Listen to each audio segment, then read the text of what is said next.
ang mga kwento ng pag-ibig, kwento ng buhay, at kwento ng pag-asa dito sa Barangay Love Stories. Love Stories.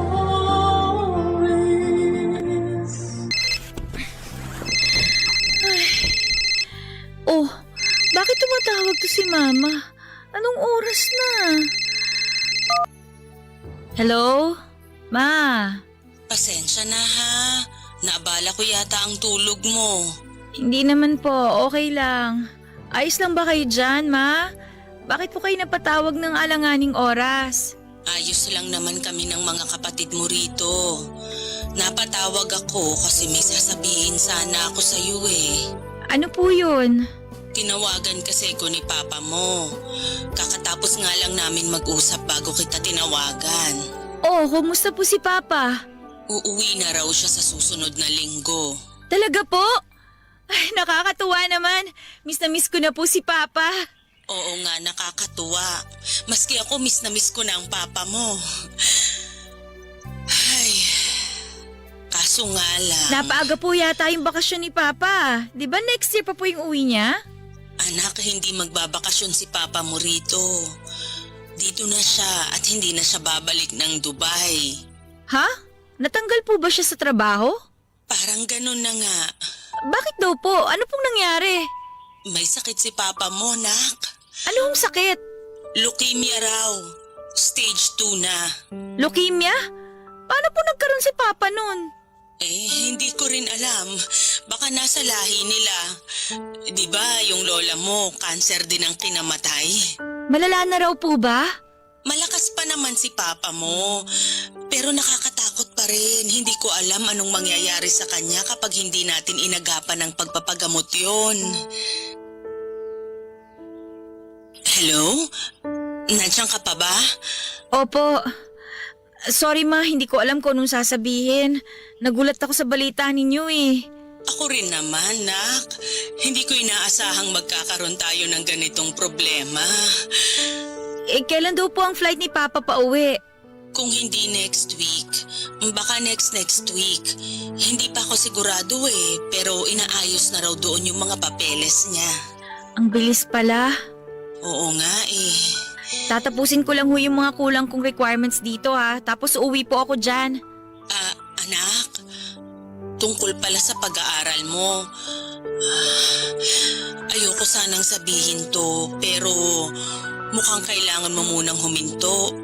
Hindi natin kayang pagsabayin ang pag-aaral mo at pagpapagamot ni Papa mo eh. Pero ma, sayang naman po. Second year na ako. Konti na lang gagraduate na ako. Ay, sayang nga talaga. Pero paano ka mag-aaral kung wala nang magpapaaral sa'yo? Uuwi na ang Papa mo, may sakit pa. Sunod-sunod na ang gastusin natin yan. Gagawa po ako ng paraan para makapag-aral. Hahanap ako ng part-time job dito. O kaya naman po, kakausapin ko yung dean namin kung pwede ako maipasok sa scholarship program. Bahala na. Basta hindi ako pwedeng huminto, ma. Sayang naman yung pinaghirapan ko. Kailangan kita rito, nak. Kung magtatrabaho ka, sana ilaan mo na lang muna sa pagpapagamot ng Papa mo. Pwede ka namang bumalik sa pag-aaral kapag gumaling na siya. Ma, wag naman. Sorry, pero wala akong magagawa. Yung mga kapatid mo nga, hindi ko alam kung mapag-aaral ko pa. Alam kong pangarap mong makatapos, nak. Pero hindi ko alam kung kaya natin sa ganitong sitwasyon. Pwede po bang patapusin ko muna yung final exam namin, ma? Malapit na kasi yun, ma eh. Hindi ako mabibigyan ng grade kung hindi ako makakapag-exam. O sige, total hindi pa naman sure kung next week na talaga ang uwi ng Papa mo. Babalitaan niya daw ako kapag naayos na lahat doon. Tapusin mo na muna lahat ng kailangan mong tapusin dyan. Okay po, ma. Balitaan niyo na lang po ako tungkol kay Papa, ha? Nag-aalala po ako dito. Sige, o siya, magpahinga ka na. Huwag kang masyadong mag-isip, basta't ipagdasal mo lang lagi ang Papa mo, ha? Opo, ma. Ingat po kayo lagi dyan, ha? Bye, ma. Bye, anak. Papadudod para kong sinakloban ng langit at lupa noong nabalitaan kong may sakit ang tatay ko. Nagalala ako dahil hindi biro ang leukemia at marami ang namamatay sa ganong klase ng sakit. Bukod doon ay hindi na rin gumaling ang mga taong yon na may leukemia. Mapapahaba na lang ng kaunti ang buhay kung ipapagamot mo ito. Habang buhay nang pahihirapan si Papa ng sakit niya at masakit sa akin na isipin yon. Bukod sa pag-aaral ako sa kalagayan ni Papa ay gumugulo rin noon sa isipan ko ang sama ng loob dahil kailangan kong huminto ng pag-aaral. Tao lang naman ako, Papa Dudut, at naaawa man ako sa tatay ko, syempre ay nadidismaya rin ako na pati pangarap ko ay naapektuhan ng sakit niya. Pero bilang panganay ay wala naman akong choice. Ako naman talaga ang magsasakripisyo sa aming magkakapatid sa ganong klase ng sitwasyon. Nakakaawa lang din dahil baka pati ang mga nakababata kong kapatid ay pahintuin na rin sa pag-aaral kung hindi namin kakayanin ang laki ng gastusin sa pagpapagamot kay Papa. 3 linggo pa akong nagstay sa Maynila para tapusin lahat ng kailangan kong isubmit na project sa eskwelahan. Ipinaliwanag ko sa mga professor ko na kailangan kong umuwi sa Pangasinan dahil may sakit ang tatay ko. At naiintindihan naman nila kaya pumayag sila na bigyan ako ng special exam. Sa 3 linggo na yon ay halos wala akong tulog dahil sabay-sabay ang submissions at pag-review ko sa exam. Dagdag pa ang pag-aalala kung anong nangyayari sa amin dahil sa pagsubok na ibinigay noon sa aming pamilya. Noong natapos ko na ang lahat ang mga kailangan kong gawin, umuwi na ako sa amin sa Pangasinan, Papa Dudut.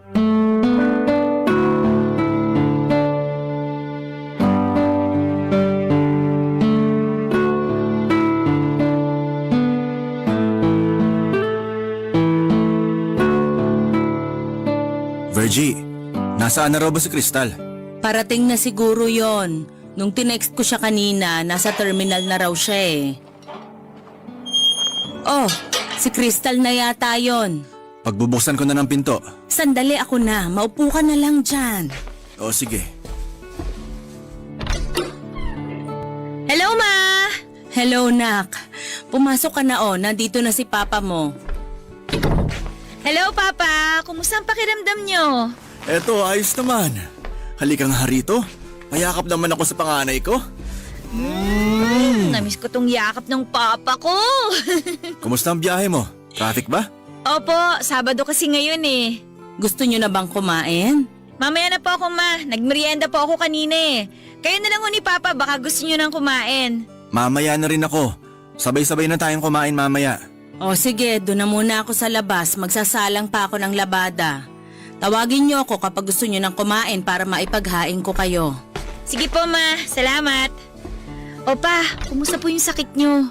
Stage 2 na raw sabi ng doktor. Chronic lymphocytic leukemia ang tawag. May masakit po ba sa inyo? Para kang si mama mo. Mukha bang may masakit sa akin ngayon? Ang lakas at sigla ko nga Tingnan mo. Si Papa talaga. Wala pa rin kayong pinagbago. Palabiro pa rin kahit may iniinda na. Siyempre nag-aalala lang naman po kami ni Mama sa inyo. Huwag niyo akong intindihin. Kaya ko to. Gagaling pa ako at babalik pa ako sa Dubai para magtrabaho. Ano ba yan? Iiwan nyo na naman kami rito? Ano po palang nangyari? Paano nyo po nalaman na may sakit pala kayo? Bale, naka-duty kasi ako nun. Nahihilo na ako pero akala ko antok lang. Kaya nagkape na muna ako. Pero pagtapos ko magkape, hindi pa rin nawala yung pagkahilo ko kaya nagtaka na ako. Tapos yun, nawala na ako ng malay at natumba. Buti po may nakakita kaagad sa inyo nung natumba kayo, no? Oo, meron naman akong mga kasama nun eh. Tapos ano po nangyari? Itinakbo na ako nun sa ospital. Tapos may test silang ginawa sa akin. Doon nakita na may leukemia na pala ako. Nalulungkot ako, Papa. Bakit naman? Kasi po, parang sandali ko lang kayong nakasama sa buong buhay ko dahil nga nasa ibang bansa kayo at nagtatrabaho. Tapos ngayon naman na umuwi nga kayo, may sakit naman. Ang unfair naman ni Lord. Kung makapagsalita ka naman, parang mamamatay na ako. Hindi naman sa ganon, Pa. Tsaka anak, huwag ka magtampo sa Panginoon, ha? Hindi siya unfair. Siguradong may dahilan kung bakit kailangang mangyari sa pamilya natin tong pagsubok na to. Manalig ka lang sa Kanya. Okay po. Huwag kang mag-alala. Lalabanan ko tong sakit ko para makasama ko pa kayo ng mas matagal. Promise po yan pa ah. Oo naman, promise. Magbibihis lang po ako at magpapahinga sandali sa kwarto. O sige, pag gusto mo nang kumain, pumunta ka lang sa kusina. Hihintayin ka namin bago kami maghapunan. Sige po pa.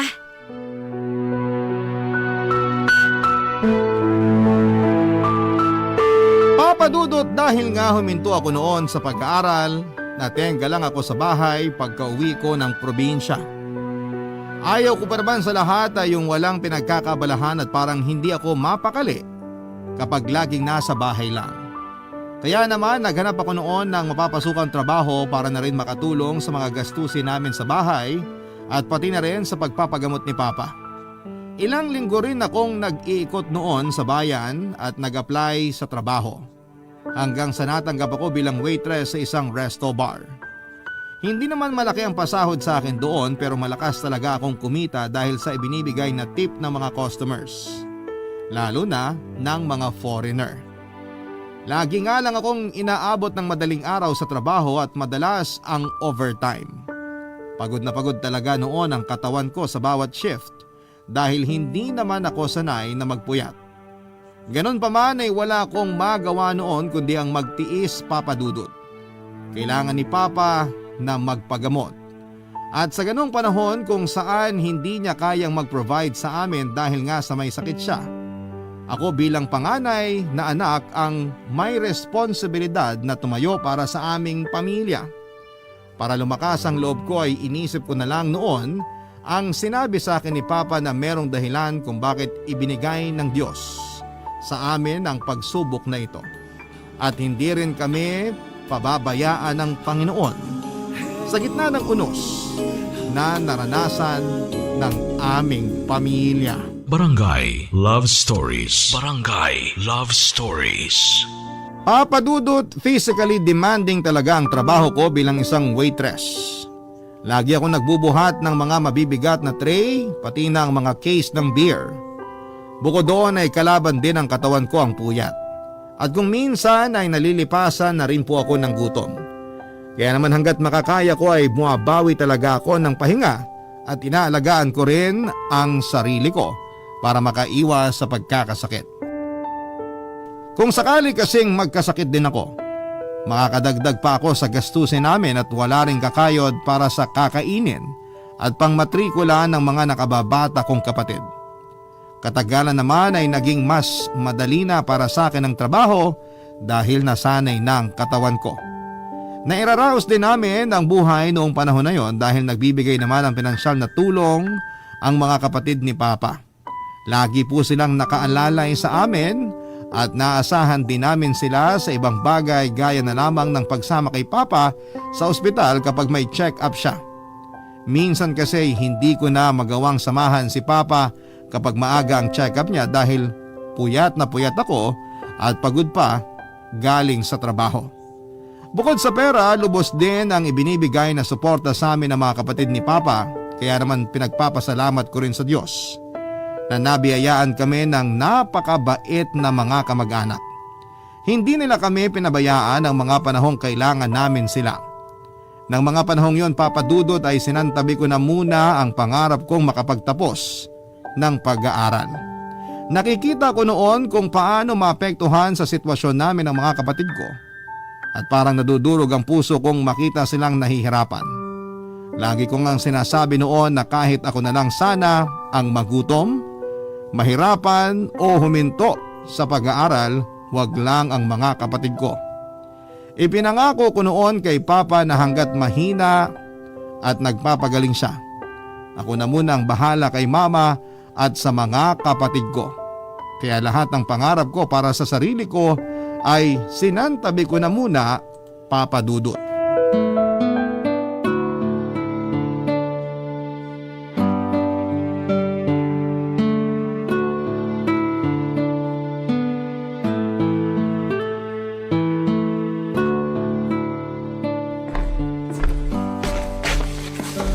Oh, maaga ka atang bumangon ngayon, Kristal.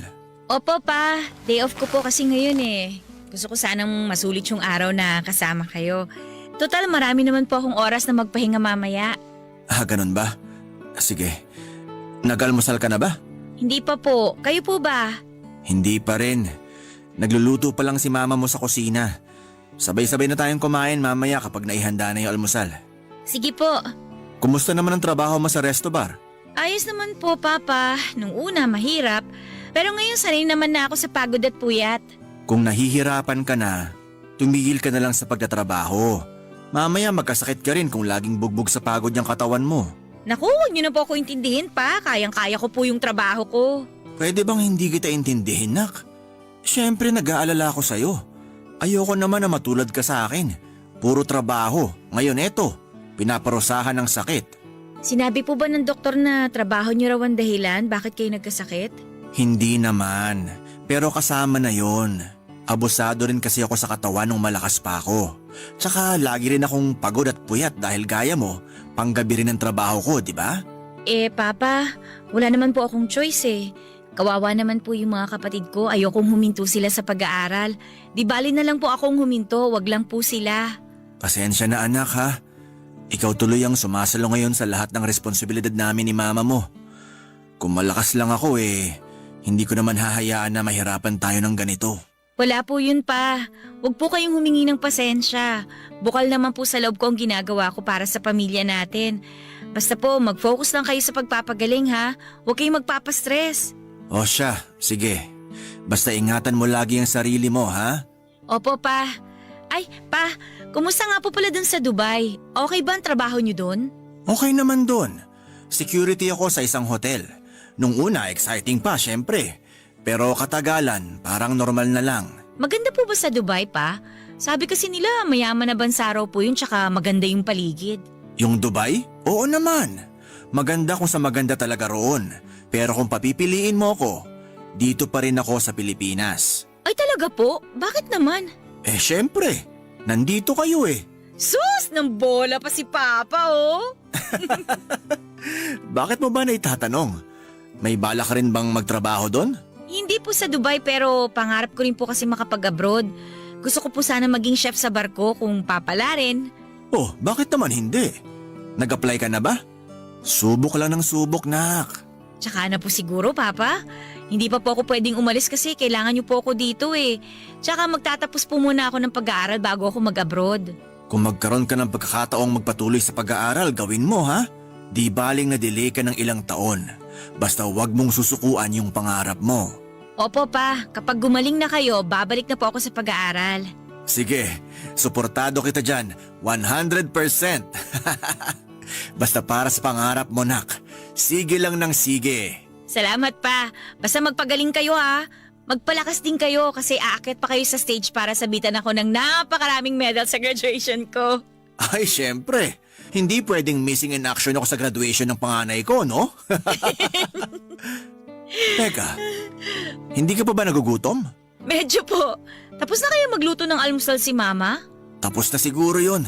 Tara nga, tingnan natin sa kusina. Gutom na rin ako Oo nga po, silipin na natin si Mama. Tara po pa, tingnan natin kung may almusal na. Papa Dudut, mas mabilis na nanghina ang katawan ni Papa noong nagsimula siyang magpagamot. Paliwanag ng doktor ay maaring hindi niya kinaya ang tapang ng treatment. Unti-unting bumaba noon ang platelet count ni Papa at nagsilabasa na ang mga komplikasyong dala ng leukemia niya. Halos 3 buwan lang ang tinagal ni Papa bago siya tuluyang pumanaw dahil sa multiple organ failure. Hindi ko malilimutan, Papa Dudut, ang unti-unting pagkawarak ng puso ko habang pinapanood si Papa na nag-aagaw buhay sa ospital. Para bang gumuho noon sa harapan ko ang mga pangarap kong makapagtapos ng pag-aaral dahil wala na si Papa para makita ang araw ng graduation ko. Para akong masisiraan ng bait habang nire-revive siya ng mga doktor. Nasambit ko na lang ang lahat ng dasal ko at natawag ko na rin lahat ng santo. Pero wala nang saysayang lahat ng yon dahil oras na talaga ni Papa noon, Papa Dudut. Pakiramdam ko noon na ang unfair sa akin ng buhay. Binigyan nga ako ng panahon na makasama ang Papa ko kaso sandali lang dahil meron naman siyang sakit. Para kong pinaglalaruan at hindi ko maintindihan noon ang nararamdaman ko. Yun pala ang mahirap kapag namatayan. Huminto man ang mundo mo, pero patuloy pa rin ang buhay. Noong mawala si Papa ay sabay-sabay ang problema namin. Bukod sa nagluluksa pa kami ay naghihintay din sa amin ang sandamakmak na bayarin galing sa ospital at maging sa funeral home, Papa Dudut.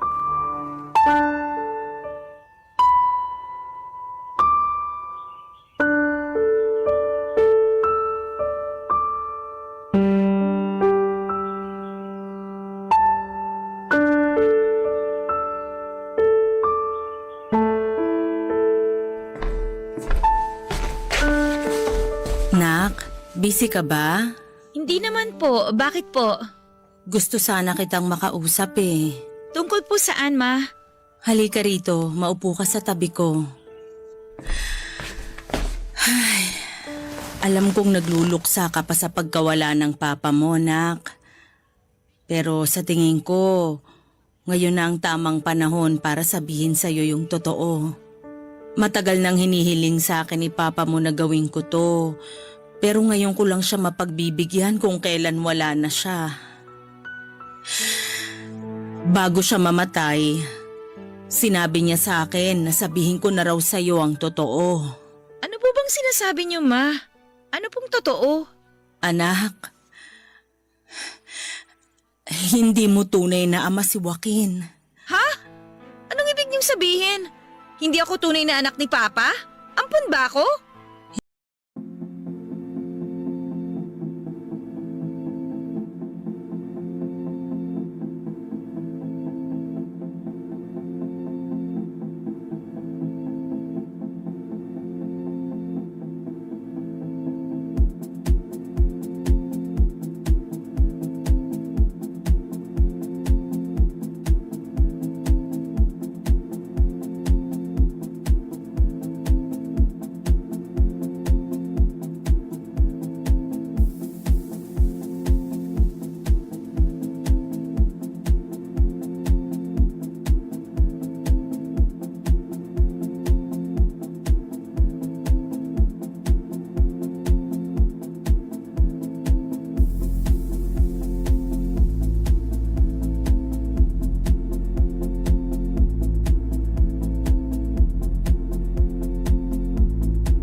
Hindi ka ampon. Anak kita sa ibang lalaki, Crystal.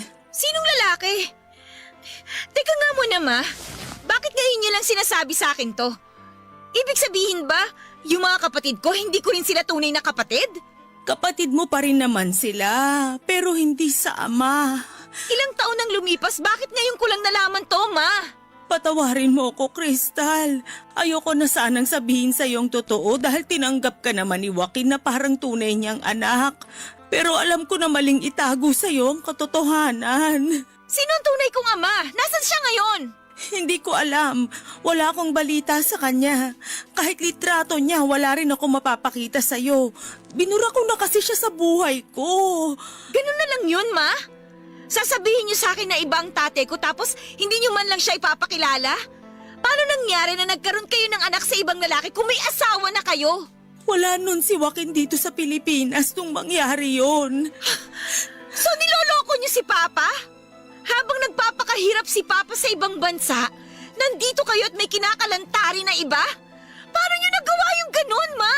Anak ko, minahon ka. Pinagsisisihan ko na ang nagawa ko. Hiningi ko na ng tawad kay Joaquin yun at pinatawad na niya ako. Kaya nga tinanggap ka niya ng buo at hindi tinuring na iba. Kung pinatawad na kayo ni Papa, ako hindi. Akala niyo ba kay Papa ka lang nagkamali sa ginawa ninyo? Paano naman ako, Ma? Ilang taon niyo akong ginawang tanga. Kung hindi ba nagkasakit at namatay si Papa, sasabihin niyo pa rin ba sa akin ng totoo? Malamang hindi, no? Alam kong nagkamali ako, Crystal. Naintindihan ko kung bakit ganyan ang reaksyon mo. Inaasahan ko nang magagalit ka sa akin. Pero sana mapatawad mo ko. Ako na lang ba ang walang alam, Ma? Yung mga kapatid ko, alam ba nila na hindi nila ako buong kapatid? Walang alam ang mga kapatid mo. Sasabihin ko pa lang din sa kanila. Walang ibang nakakaalam? Yung mga tita mo, alam nilang lahat. Pero huwag kang magalit sa kanila. Nakiusap ako sa kanila na hayaan nilang ako mismo ang magsabi sa'yo. Bakit ngayon niyo lang sinabi sa akin to, Ma?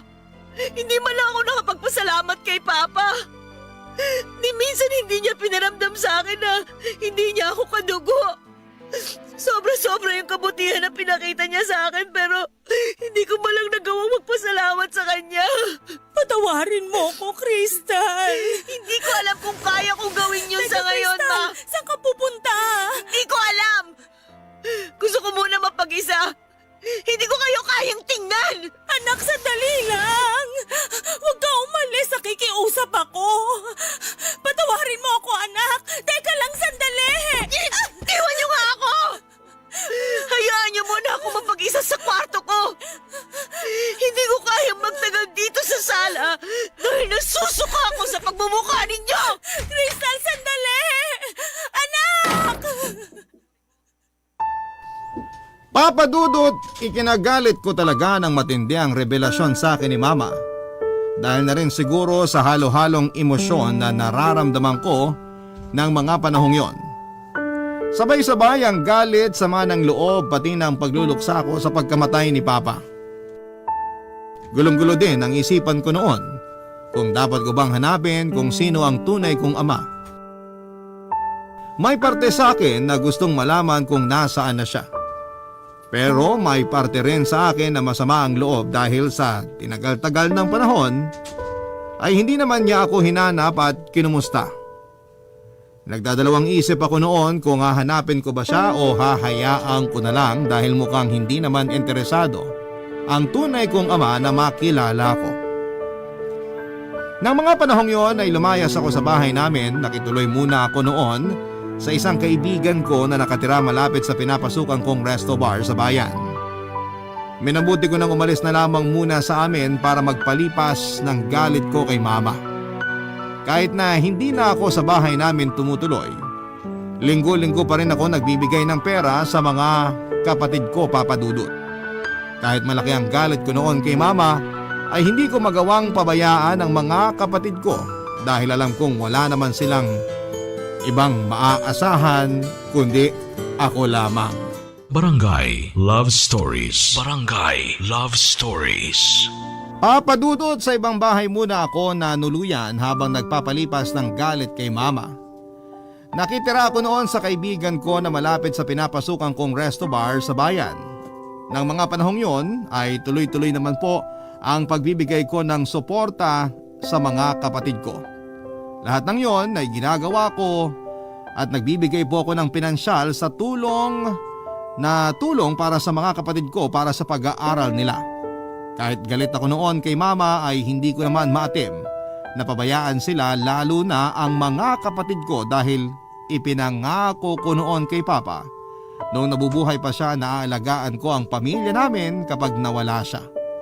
Ang pagsuporta ko sa mga kapatid ko ang nagsisilbing pagtanaw ko ng utang na loob kay Papa dahil tinanggap, minahal at binuhay niya ako noon na parang tunay niyang anak. Ikinalulungkot ko ang mabilis na pagkawala ni Papa sa amin.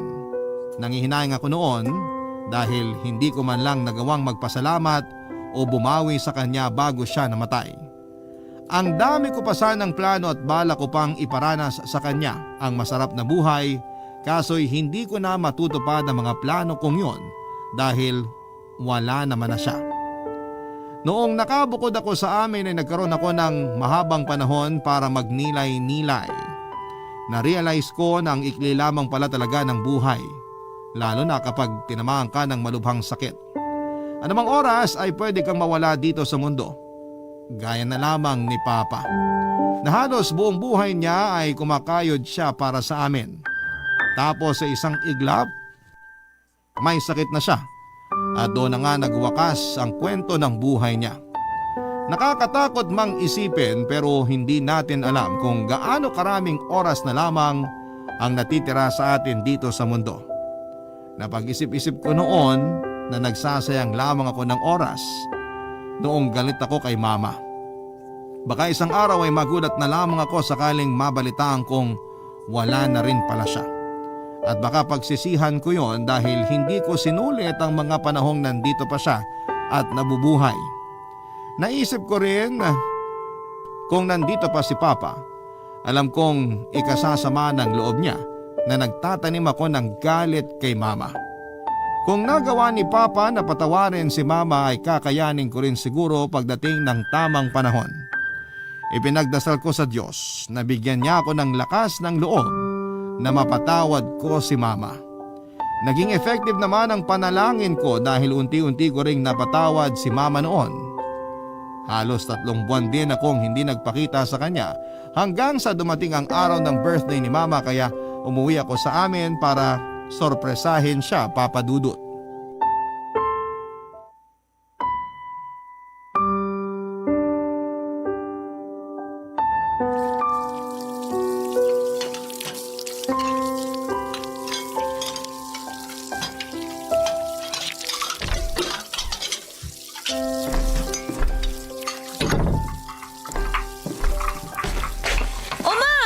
Birthday niyo tapos naghuhugas kayo ng plato? Oh, Crystal! Hindi kita napansin. Nandyan ka pala. Happy birthday po, Ma. Eto po, may dala akong cake para sa inyo. Naku, nagabala ka pa. Salamat, nak. Pakilapag na lang dyan sa mesa. Oh, bakit kayo umiiyak, Ma? Ikaw kasi Bigla-bigla kang sumusulpot dito. May dala ka pang cake. Nakakagulat ka naman. Wala ka pa rin pinagbago talaga, Ma. Ang drama mo pa rin. Kumusta naman po kayo dito? Ayos naman. Ikaw, kamusta ka? Ang tagal mong nawala. Grabe ang pag-aalala ko sa'yo. Huwag kayong mag-alala, maayos naman po ako. Doon po ako tumuloy sa kaibigan ko. Mabuti nga kasi malapit siya doon sa resto bar Hindi ako nahihirapan sa pag-uwi pag galing ako sa trabaho. Kinuwento nga pala sa akin ng kapatid mo na nagbibigay ka pa rin daw ng pambaon nila sa eskwela. Salamat, anak. Hindi mo pinabayaan ang mga kapatid mo kahit may galit ka sa akin. Hay nako, ang daldal talaga ni Bunso. Sabi ko wag nang ipaalam sa inyo Alam mo naman yung batang yun. Numero 1 chismoso. Hindi po ba kayo pinahihirapan ng mga bata rito? Kayo lang po mag-isa. Sanay naman ako sa mga yon. Nung nasa Manila ka at nasa abroad ang papa mo, di ba kami lang naman ang magkakasama rito? Ay, o nga po pala. Anak, gusto ko lang uling humingi ng tawad sa'yo. Alam ko, hindi ako nakapag-sorry ng maayos nung huli tayong nag-usap nandito ka ngayon, kaya sa tingin ko naman napatawad mo na ako. Pero gusto ko pa rin makapag-sorry sa'yo ng maayos. Ma, wala na po yun. Huwag yun ang intindihin yun. Ang totoo niyan, gusto ko rin po mag-sorry sa inyo. Kasi nadala ako ng emosyon ko Nawalan ako ng respeto sa inyo. Alam ko pong may nasabi ako masasakit na salita, kaya sorry po talaga, Ma. Wala yun sa akin, nak. Sa laki ng pagkakamali ko sa inyo ng papa mo, kulang pa yung mga salitang yon. Di bali po, Ma. Ang mahalaga, napatawad na kayo ni Papa. Tsaka napatawad ko na rin po kayo. Kalimutan na natin yung mga nangyari. Tungkol pala sa tunay mong ama. Kung gusto mo siyang hanapin, tutulungan kita. Pinag-isipan ko nga po yan habang wala ako rito sa bahay. Inisip ko kung hahanapin ko pa ba siya. Pero wag na lang siguro, ma. Bakit naman? Hindi rin naman po niya ako hinanap eh. Baka hindi niya ako gusto makilala. Sigurado ka ba, anak? Ayaw mo makilala kung sino ang tunay mong ama? Mukhang tahimik na po ang buhay niya ngayon. Baka po may bago na siyang pamilya. Ayoko na magulo pa sila kung sakali. Sige. Basta kung magbago ang isip mo, pwede kitang tulungan na hanapin siya. Hindi na naman po importante kung sinong tatay ko, ma. Ang mahalaga naman po kayo ang naging nanay ko. Kontento na ako ron, ma. Salamat, anak. Tsaka may tatay naman ako eh. Hindi ko man siya kadugo, hindi naman niya ako tinuring na iba, di ba po? Tama ka dyan. Napakaswerte natin kay Joaquin. Tinanggap ka niya at minahal. Ako naman, pinatawad niya. Napakabait ng asawa ko. Ay, sumalangit nawa siya. Sana lang mas mahabang panahon pa po yung pinagkaloob ng Diyos sa amin para nakasama ko siya, no? Oo nga. Ma, may sasabihin nga po pala ako sa inyo. Ano yon? Kung babalik po ba ako dito sa bahay, welcome pa po ba ako? Abay, syempre naman. Kahit kailan, lagi kang welcome dito, no? Babalik ka na ba? Kung okay lang po sa inyo. Oo naman, okay talaga yan. Miss na kaya kita rito kung alam mo lang. Okay, babalik na po ako, ma. Ang bait talaga ng Panginoon. Lahat ng dasal ko natupad ngayong araw ng birthday ko. Ano po bang pinagdasal nyo? Ipinagdasal kong mapatawad mo na ako at sana umuwi ka na rito sa bahay. Natupad nga po lahat ng dasal nyo, ma. Ang galing naman. Oh, itong cake nga pala. Baka gusto mo nang kumain. Ay, sandali lang po. Humiling po muna kayo bago natin hiwain yung cake. Kailangan pa ba? Natupad na nga ang mga hiling ko. Si mama talaga.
Tatawagin ko lang yung mga kapatid ko, ma, para kakantahan namin kayo ng happy birthday. O sige, maghahain na rin muna ako habang tinatawag mo sila. Papadudot matapos kong sorpresahin sa bahay si mama noong birthday niya, ay umuwi na ulit ako sa amin. Naawa rin kasi ako kay mama noon dahil mag-isa niyang inaasikaso ang bahay at inaalagaan ang mga kapatid ko. Tumatanda na rin si mama noon at alam kong hindi na madali para sa kanya ang gumawa ng mga gawaing bahay ng mag-isa. Habang nagtatrabaho ako noon bilang waitress ay tumatanggap naman si mama ng labada bilang sideline niya para kumita rin ng pera. Nagtutulungan kaming dalawa ni mama noon na itaguyod ang pamilya namin at pag-aralin ang mga kapatid ko. Malaki ang naging epekto sa relasyon naming mag-ina ang pagtutulungan naming dalawa ni mama. Mas lalo pa kaming naging close sa isa't isa at naging mas madali para sa amin na tanggapin ang pagkawala ni papa. Magkasama kaming pinatibay ng mga hinarap naming mga pagsubok, Papa Dudut.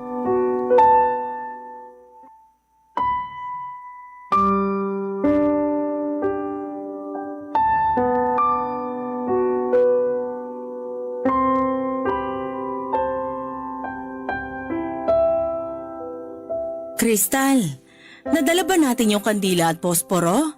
Opo ma, nandito po sa bag. Pakilabas mo nga at ipagtitiri ko na ng kandila ang papa mo. Eto po. Akalain mo yun? 1 taon na palang nakalipas mula nung nawala ang papa mo. Oo nga po eh. Ang bilis ng panahon no? Akala ko hindi natin makakaya ang buhay kung wala si papa mo, nak. Pero sa awa ng Diyos, eto tayo. Nakakaraos naman. Nakikita po tayo ni Papa ngayon. At sure po akong proud siya sa atin ma. Oo naman, lalo na sa'yo. May sakit pa lang nun si papa mo, ikaw na ang tumayong tatay ng mga kapatid mo eh. Palakasan lang po talaga ng loob ma. Wala naman po tayong magagawa eh. Tuloy lang ang buhay. Kung nasaan man si Joaquin ngayon, sana masaya siya at wala ng paghihirap. Sana nga po ma. Sa totoo lang po, nung nawala si Papa, parang nabunutan din po ako ng tinik sa dibdib. Malungkot man na wala na siya, at least hindi na siya pinahihirapan ng sakit niya. Oo nga eh. Nakakaawang tingnan ng papa mo noon. Sobrang payat na at nanghihina. Kapag nakikita ko siyang iniinda yung mga masakit sa katawan niya, parang nasasaktan din ako. Ako rin po. Hindi man natin kasama si Papa ngayon. Mas okay na yon kesa naman nabubuhay nga siya pero nagdudusa naman at saka nasasaktan. Kaya nga. Ay, yung suman pala, ilabas mo na. Maglagay tayo rito sa puntod niya, paborito ng papa mo yung patupat. Ito po, 3 patupat para kay Papa. Naalala ko nun ma, tuwing mamamalengke ako, laging requesto ni Papa. Magtatampo siya kapag nakalimutan kong bumili. Simple lang ang kaligayahan ni papa mo. Ako naman dati, lagi niyang request na magluto ako ng palabok. Paborito niya yun. Oo nga po pala, sayang naman hindi tayo nakapagdala. Hindi bale, sa susunod na lang na pagbalik natin. Sige po. Dati kapag nagre-request siyang magluto ako ng palabok, umaangal pa ako. Masyado kasing matrabaho eh. Kaya sabi ko, bumili na lang kami, pero ayaw niya. Gusto niya talaga yung luto ko. Ang kulit talaga ni Papa, no? Naku, sinabi mo pa. Alam niyo ba, ma? Ilang buwan bago mamatay si Papa, nag-usap kaming dalawa. Tungkol saan? Tinanong ko siya noon kung maganda ba sa Dubai. Sabi niya maganda raw doon. Pero mas gusto pa rin niya rito sa Pilipinas kasi nandito tayo. Bolero talaga yung papa mo. Yan nga rin po yung sinabi ko sa kanya eh. Naikwento ko rin po sa kanya na balang araw kapag natapos na po ako sa pag-aaral, gusto ko rin makapag-abroad gaya niya. Oh, anong sabi niya? Ayun, suportahan daw po niya ako. Sabi ko nga na magpagaling po siya eh, para mapanood niya ako sa graduation. Kaso sayang, wala na po siya. Hindi na niya ako makikitang magtapos kung sakali. Anak, kung gusto mo mag-aral, gawan mo ng paraan. Baka may scholarship ka naman na pwedeng makuha. Huwag puro kami ang alalahanin mo ha. Isipin mo rin ang sarili mo at mga pangarap mo. Kung pangarap mong makapagtapos ng pag-aaral, suportado rin kita dyan, syempre. Talaga po? Oo naman. Hindi man makakapunta ang papa mo sa graduation mo, edi ako na lang. Kami na mga kapatid mo. Salamat ma ha. Hindi ko po kayo bibiguin. Salamat din. Dahil napakabuti mong anak sa amin ng papa mo at napakabuti mo ring ate sa mga nakababata mong kapatid. Papadudot kung meron mang naging aral sa akin ang mga pinagdaanan ko sa buhay, yon ay ang magpatawad. Masyadong maikli ang buhay para sayangin natin ito sa sama ng loob at galit. Hayaan nating madama natin ang ating emosyon at pag lumipas na ito ay matuto tayong magpatawad at mag-move on. Dahil sa pagpapatawad ko kay mama, mas lalo pang tumatag ang pamilya namin at ngayon ay hawak kamay naming hinaharap ang anumang mga pagsubok sa buhay. Sa ngayon ay nakakaraos naman po kami. Yung kapatid kong sumunod sa akin, sa awa ng Diyos, ay graduating na ng high school. Yung iba kong mga kapatid ay puro top din sa klase nila at napakasipag mag-aral. Kaya naman kahit mahirap ang maging isang breadwinner, ay nilalakasan ko ang loob ko at laban lang ng laban. Ako naman ay ginamit ko ang experience ko sa resto bar at nag-apply ako sa barko bilang waitress. Nagsabit din po ako ng application sa ilang mga kumpanya sa abroad sa mga trabahong related sa pagiging waitress o bartender. Kung papalarin ako matanggap, baka umalis muna ako ng bansa sandali para makapag-ipon ng pang-tuition. Para pag-uwi ko sa Pilipinas ay saka ko naman ipagpapatuloy ang pag-aaral ko. Kung hindi naman ako matatanggap, dito na muna ako sa amin at susubukang maging working student. Ano man ang mangyari ay hindi ko bibitawan ang mga pangarap ko dahil pinangako ko kay Papa na tutuparin ko ang mga yon. Wala man siya rito, inaalay ko naman sa kanya ang lahat ng tagumpay na nakamit ko at makakamit ko pa. Maraming salamat po sa inyo, Papa Dudut, sa pagbabahagi ng kwento ko sa Barangay Love Stories. Sana kahit papaano ay mayroong ma-inspire sa mga pinagdaanan ko, lalo na ang mga breadwinner ng pamilya. Yung mga may galit sa kanilang magulang o sa mga nawala ng mahal sa buhay, sana po ay makuha ninyo na ang inyong katahimikan. Makuha ng inyong puso ang magpatawad. Alam kong hindi madaling proseso pero palalayain ng pagpapatawad ang mga kalooban ninyo mula sa sakit. Basta laban lang ng laban anuman ang mga pagsubok sa buhay. Isang taus-pusong pasasalamat po sa inyo, ang inyong forever kapuso at kabarangay, Kristal. Nagustuhan ng iyong napakinggan? Ituloy yan via live stream sa www.gmanetwork.com/radio.